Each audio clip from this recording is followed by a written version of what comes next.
밤에 이런 생각이 스쳐간 적이 있다. 내가 이 길을 선택한 걸까? 아니면 이미 어딘가로 흘러오고 있었던 걸까?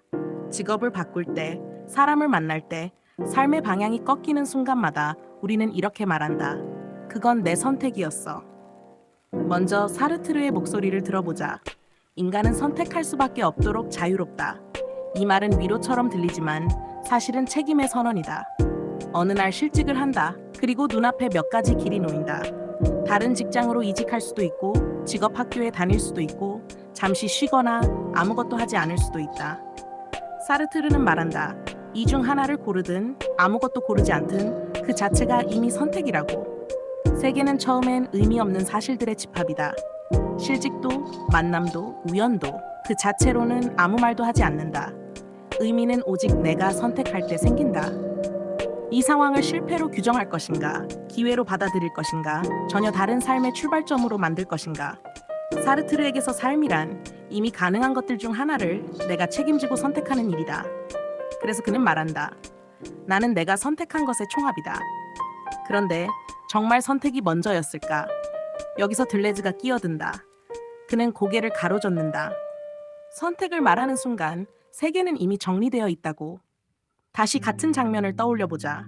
실직 이후 직업 학교에 다니게 되었고, 그곳에서 강사 A를 만났고, A를 통해 B를 알게 되었고, B를 통해 웰다잉이라는 세계로 들어가게 되었다. 우리는 흔히 이렇게 설명한다. A를 만났기 때문에 B를 알게 되었고, 그래서 이런 선택을 했다고. 하지만 들레즈는 묻는다. 왜 하필 그 학교였는가? 왜 그날, 그 시간, 그 자리였는가? 들레즈에게 중요한 것은 선택지의 목록이 아니다. 중요한 것은 이미 내가 들어와 있었던 장이다. 실직 이후의 삶의 리듬, 배우고자 하는 욕망의 방향, 사람들과 접속될 수밖에 없는 상태. 이 모든 것이 하나의 가상적 장을 만들고 있었고, A와 B는 그 장 속에서 자연스럽게 접속된 지점일 뿐이다. 그래서 들레즈는 말한다. 당신은 웰다잉을 선택한 것이 아니다. 웰다잉이라는 가상이 당신을 통해 현실화된 것이다. 여기서 결정이란 여러 안 중 하나를 고르는 행위가 아니다. 아직 이름조차 없던 흐름이 어느 순간 한 방향으로 응결되는 사건이다. 이제 하이데거의 목소리를 들어보자. 그는 가능성이라는 말을 완전히 다른 방식으로 쓴다. 가능성은 아직 실현되지 않은 옵션이 아니다. 가능성이란 인간이 그렇게 존재하고 있다는 방식이다. 인간은 늘 이미 아직 아닌 것으로 존재한다. 실직한 나는 단순히 직업이 없는 사람이 아니라 무엇이 될 수 있는가, 어떤 삶으로 향하고 있는가라는 가능성 속에 던져진 존재다. 하이데거는 이렇게 묻는다. 무엇을 선택했는가가 아니라 어떤 가능성 속에서 살아가고 있었는가를. 특히 죽음은 중요하다. 죽음은 미래의 사건이 아니라 지금 이 순간의 삶 전체를 규정하는 가장 고유한 가능성이다. 그래서 그는 말한다. 나는 나의 가능성이다. 웰다잉으로 향한 그 길은 우연한 선택이 아니라 이미 삶 전체가 그 방향으로 열려 있었던 것일지도 모른다. 그렇다면 묻게 된다. 이 삶에서는 선택이 일어난 것일까? 생성이 일어난 것일까? 대답은 이렇다. 둘 다다. 그러나 서로 다른 층위에서, 의식의 층위에서는 나는 분명 선택했다고 느낀다. 책임과 결단의 언어가 필요하다. 실존의 층위에서는 나는 이미 어떤 가능성 속에 있었음을 뒤늦게 이해한다. 존재론적 층위에서는 선택 이전에 이미 삶의 흐름이 나를 통과하고 있었다. 그래서 이렇게 말할 수 있다. 사르트르는 이항 대립 안에서 결단하고, 하이데거는 그 경계를 흔들며, 들레즈는 그 이항 대립이 생기기 이전으로 돌아간다. 우리는 종종 말한다. 내 인생은 내가 선택한 결과라고. 그 말은 틀리지 않다. 하지만 충분하지도 않다. 삶은 내가 선택한 것이기도 하고, 나를 통해 생성된 것이기도 하며, 이미 열려있던 가능성을 살아낸 것이기도 하다. 그래서 오늘 밤 이렇게 질문해 볼 수 있다. 나는 무엇을 선택했는가가 아니라 지금 어떤 삶이 나를 통과하고 있는가? 혹시 그런 생각 한 번쯤 해보신 적 있으세요? 지금의 내 모습, 내가 걸어온 이 길이 이게 정말 내가 하나하나 선택해서 만든 걸까? 아니면 그냥 어쩌다 보니까 여기까지 이렇게 떠밀려온 건 아닐까 하는 그런 거요. 뭐 지금 하는 일을 시작했을 때나 아니면 인생에서 아주 중요한 사람을 만났을 때 문득 그런 생각이 들더라고요. 물론 우리는 보통 아, 그건 내 선택이었어 라고 딱 잘라 말하긴 하죠. 그런데 정말 그럴까요? 사실 그건 뭐 평생을 가지고 가도 풀리지 않는 질문이죠.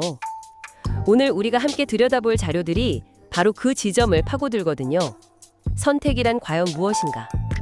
이 오래된 질문에 답하기 위해서 저희가 아주 흥미로운 3명의 철학자를 초대했습니다. 아, 3명이나요? 네, 장폴 사르트르, 질 들레즈, 그리고 마르틴 하이데거. 아마 이 세 사람의 서로 다른 렌즈를 통해서 당신의 삶을 이렇게 비춰보면 익숙했던 풍경이 전혀 다르게 보일 겁니다. 좋습니다. 그럼 첫 번째 렌즈, 장폴 사르트르부터 시작해보죠. 자료를 보니까 사르트르는 정말 단순하면서도 약간은 섬뜩한 명제를 던지더라고요. 인간은 선택하도록 저주받았다. 혹은 뭐 자유라는 형벌에 처해졌다. 자유가 형벌이라니? 이건 저희가 보통 생각하는 자유랑은 전혀 다른 느낌인데요. 그렇죠. 보통 자유는 굉장히 긍정적인 단어인데 사르트르는 그 이면에 무시무시한 책임을 본 겁니다. 이게 무슨 의미인지 텍스트에 나온 퇴사 상황을 예로 들어서 좀 구체적으로 이야기해 볼게요. 당신이 어느 날 회사를 그만뒀다고 한번 상상해 보세요. 그럼 눈앞에 몇 가지 길이 보이겠죠? 다른 회사에 이력서를 내거나 뭐 기술을 배우러 직업학교에 가거나 아니면 그냥 좀 쉬거나. 네, 혹은 정말 아무것도 하고 싶지 않아서 그냥 집에만 있을 수도 있고요. 바로 그겁니다. 사르트르의 관점에서 보면 이 중에 어떤 걸 고르든 네. 심지어 아무것도 하지 않겠다 이렇게 결정하고 집에만 있는 것조차도 아, 그것조차도요? 네, 그 자체가 이미 하나의 명백한 선택이라는 겁니다. 선택으로부터 도망치는 것조차 선택의 한 방식인 셈이죠. 우리는 선택이라는 행위 자체를 피할 수가 없어요. 아니, 근데 그게 좀 가혹하게 들리기도 하거든요. 만약 제가 정말 어쩔 수 없는 외부 상황, 예를 들어서 회사가 갑자기 망해서 하루아침에 실직했다면요? 그것마저도 온전히 나의 선택이고 나의 책임이라고 말해야 하나요? 그건 좀 억울하지 않을까요? 아주 중요한 질문입니다. 사르트르도 회사가 망했다는 그 객관적인 사실 자체를 당신이 선택했다고 말하진 않을 거예요. 그에게 중요한 건 그 다음이에요. 세계는 처음에 그냥 의미 없는 사실들의 덩어리에 불과합니다. 실직이라는 사건 자체에는 좋고 나쁨 같은 의미가 없죠. 아, 사건 자체는 그냥 일어난 거고 거기에 의미를 부여하는 게 제 몫이라는 거군요. 정확합니다. 그 누구도 통제할 수 없었던 그 실직이라는 상황을 이제부터 내 인생의 새로운 기회로 만들 것인가, 아니면 돌이킬 수 없는 실패로 규정하고 주저앉을 것인가, 바로 그 의미를 부여하는 행위가 당신의 자유이자 누구도 대신 져줄 수 없는 당신의 책임이라는 거죠. 그래서 사르트르적 인간은 어떤 결과에 대해서도 변명할 수가 없어요. 항상 그럼에도 불구하고 그건 내 선택이었다 라고 말해야만 하는, 어찌 보면 굉장히 고독한 주체입니다. 와, 듣기만 해도 어깨가 무거워지네요. 모든 의미의 창조자이자 책임자로서 홀로 서 있는 인간이라. 맞아요.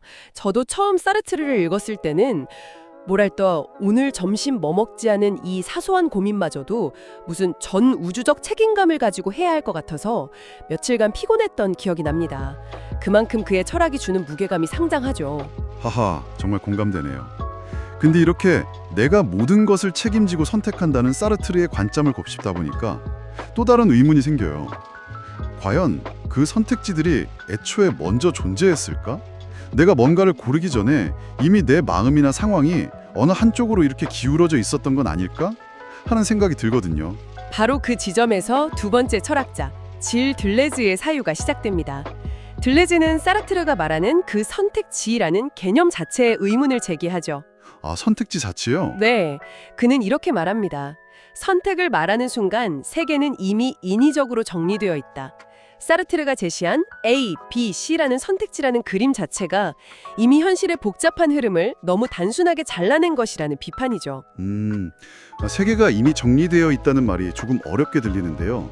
이것도 아까 그 퇴사 예시로 다시 한번 설명해 주실 수 있을까요? 제가 회사를 그만두고 여러 직업학교 중에 한 곳을 선택해서 갔다고 해보죠.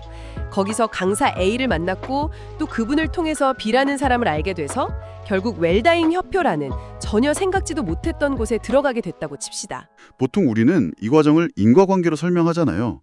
A를 만나서 B를 알게 됐고 그래서 웰다잉 협회를 선택했다고요. 네, 그렇죠. 하지만 들레즈는 묻습니다. 왜 하필 수많은 학교 중에 그 학교였을까?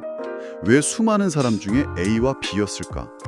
그 모든 우연의 연속을 단순히 나의 주체적인 선택이라는 단어 하나로 설명하는 게 과연 타당할까? 그러고 보니 그러네요. 돌이켜보면 정말 수많은 우연이 겹쳐서 지금의 제가 있는 거잖아요. 그럼 들레즈에게 중요한 건 이 선택의 목록이 아니라 그 이전에 작동하는 다른 무언가라는 거군요. 맞습니다. 들레즈는 당신이 의식적으로 무언가를 고르기 이전에 당신이 이미 속해 있던 보이지 않는 장이 더 중요하다고 봅니다. 예를 들면 실직이 후에 당신의 삶의 리듬은 어떻게 변했는가? 무언가 배우고자 하는 욕망은 어떤 방향을 향하고 있었는가? 사람들과 어떻게든 연결되고 싶어하는 그런 잠재적인 상태 아니었는가?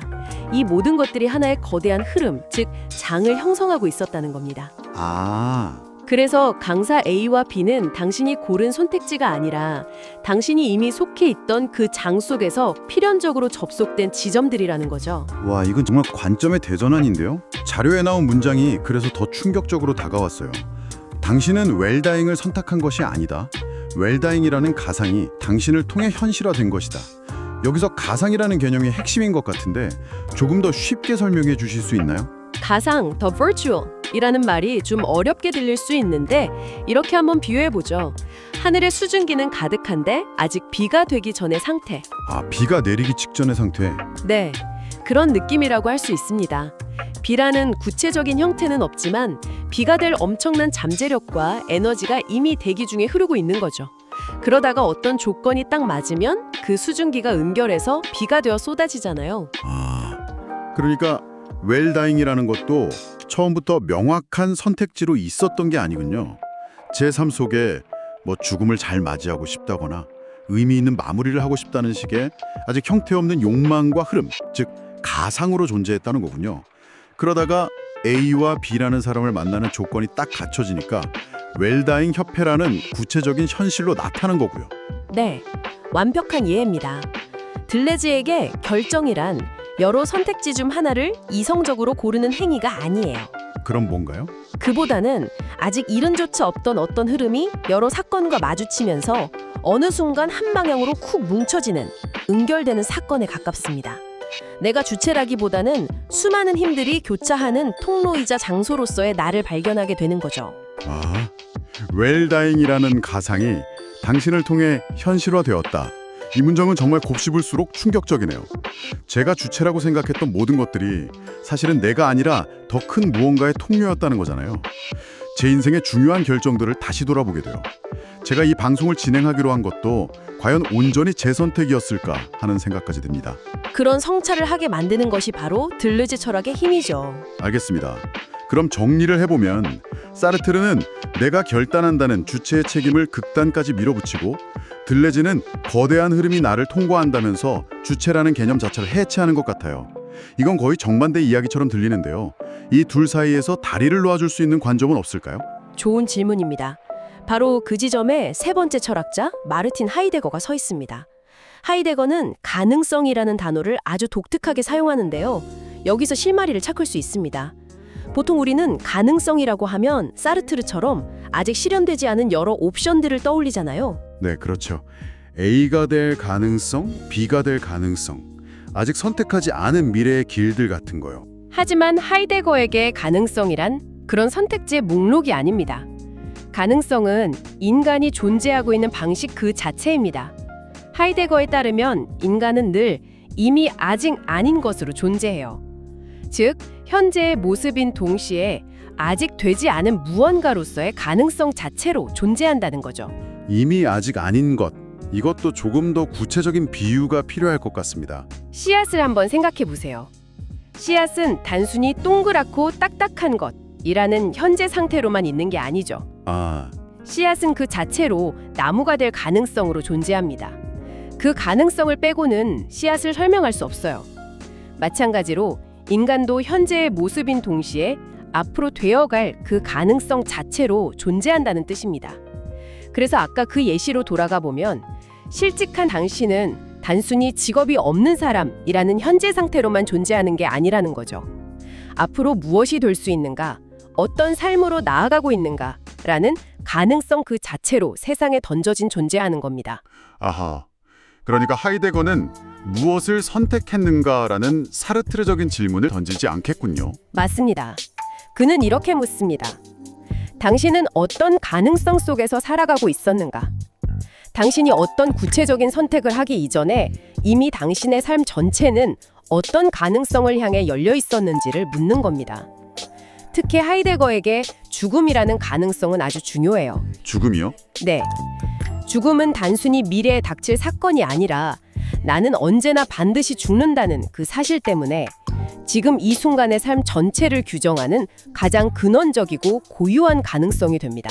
그렇다면 제가 웰다잉으로 향한 것은 우연히 A와 B를 만나서 한 선택이 아니라 어쩌면 제 삶 전체가 이미 나의 죽음을 어떻게 마주할 것인가라는 가능성을 향해 열려 있었기 때문이다. 이런 해석이 가능해지겠네요. 선택의 행위보다 그 행위가 일어날 수밖에 없었던 삶의 방향성 자체가 더 중요하다는 거군요. 바로 그겁니다. 하이데거는 이렇게 말하죠. 나는 나의 가능성이다. 당신이 웰다잉을 만난 것은 어느 날 갑자기 목록에서 무언가를 고른 사건이 아니라 이미 당신 존재 자체가 품고 있던 가능성이 드러난 사건일 수 있다는 겁니다. 정말 흥미롭습니다. 사르트르의 결단하는 주체, 들레주의 나를 통과하는 흐름, 그리고 하이데거의 가능성을 향한 열림. 세 가지 다른 렌즈로 같은 상황을 보니까 전혀 다른 깊이와 차원이 보이네요. 그럼 이제 정말 궁금했던 마지막 질문을 던져봐야겠습니다. 당신의 삶에서는 선택과 생성, 이 둘 중 대체 무엇이 일어난 걸까요? 이 질문에 대한 가장 좋은 대답은 아마 이것일 겁니다. 둘 다, 그러나 바른 층위에서. 이 세 철학자의 관점은 서로를 배척하는 게 아니라 우리 삶의 서로 다른 차원을 각각 아주 탁월하게 설명해 준다고 볼 수 있습니다. 다른 층이라는 게 어떤 의미죠? 첫째, 가장 표면에는 사르트르의 층위가 있습니다. 이 층위에서 우리는 분명히 내가 선택했다고 느끼고 말하죠. 내가 이직을 결심했어. 내가 이 사람과 결혼하기로 했어. 사회적 윤리적 차원에서 우리에겐 이런 책임과 결단의 언어가 반드시 필요하거든요. 모든 걸 흐름 탓으로만 돌리며 살아갈 수는 없으니까요. 그렇죠. 어떤 흐름이 나를 통과해서 이 사람을 배신하게 됐어 라고 말할 수는 없는 노릇이니까요. 바로 그겁니다. 그런데 시간이 좀 흐른 뒤에 우리는 하이데거의 층위를 이해하게 됩니다. 돌이켜보니 내 삶은 이미 그 방향으로 가고 있었던 것 같아. 즉, 나는 이미 어떤 가능성 속에 있었음을 뒤늦게 깨닫게 되는 순간이 오죠. 선택의 순간에는 보이지 않았던 내 삶의 더 큰 그림, 더 큰 방향성을 보게 되는 겁니다. 그리고 마지막으로 가장 깊은 곳, 어쩌면 말로 설명하기 힘든 직관의 영역에 들레즈의 층위가 있겠군요. 그렇습니다. 이 층위에서는 선택이나 가능성이라는 개념 이전에 이미 어떤 삶의 거대한 흐름, 생성의 힘이 나를 통과하고 있었음을 문득 깨닫게 됩니다. 내가 주체라기보다는 수많은 힘들이 교차하고 응결하는 하나의 장소였다는 느낌. 이것이 가장 근원적인 차원의 이해일 수 있습니다. 정리해보니 정말 명쾌하네요. 텍스트에서는 이 세 철학의 관계를 이렇게 요약하더라고요. 사르트르는 A와 B라는 명확한 대립 안에서 결단하고, 하이데거는 그 A와 B 사이의 경계를 흔들고, 그리고 들레즈는 아예 그 대립이 생기기 이전의 혼돈, 그 생성의 장으로 돌아간다. 아주 훌륭한 요약입니다. 그래서 우리가 흔히 하는 말, 내 인생은 내가 선택한 결과다 라는 말은 틀리진 않습니다. 하지만 충분하지도 않은 거죠. 우리의 삶은 어쩌면 내가 선택한 것이기도 하고 나를 통해 생성된 것이기도 하며 이미 내게 열려있던 가능성을 살아낸 것이기도 한 아주 다층적인 사건인 셈입니다. 네, 그렇군요. 선택이냐 운명이냐 같은 낡은 이분법을 완전히 넘어서게 만드는 통찰인 것 같습니다. 자, 오늘 우리는 선택이라는 아주 익숙한 주제를 세 명의 철학자를 통해 아주 낯설게 들여다봤는데요. 이 이야기가 당신의 삶을 돌아보는 새로운 질문이 되었으면 좋겠습니다. 오늘 밤 당신의 삶의 중요한 순간들을 떠올리면서 스스로에게 이런 질문을 한번 던져보시면 어떨까요? 늘 하던 질문 말고요. 네, 나는 그때 무엇을 선택했는가? 라는 익숙한 질문이 아니라 전혀 새로운 질문 말입니다. 지금 어떤 삶이 나를 통과하고 있는가? 이 질문이야말로 나의 주체적인 책임, 사르트르죠. 그리고 이미 나에게 열려있던 가능성, 하이데거. 그리고 나를 넘어서는 거대한 흐름, 들레즈를 동시에 품는 가장 철학적인 질문일지 모릅니다. 오늘 우리가 함께 나눈 이야기가 당신의 밤에 깊은 울림을 주길 바랍니다.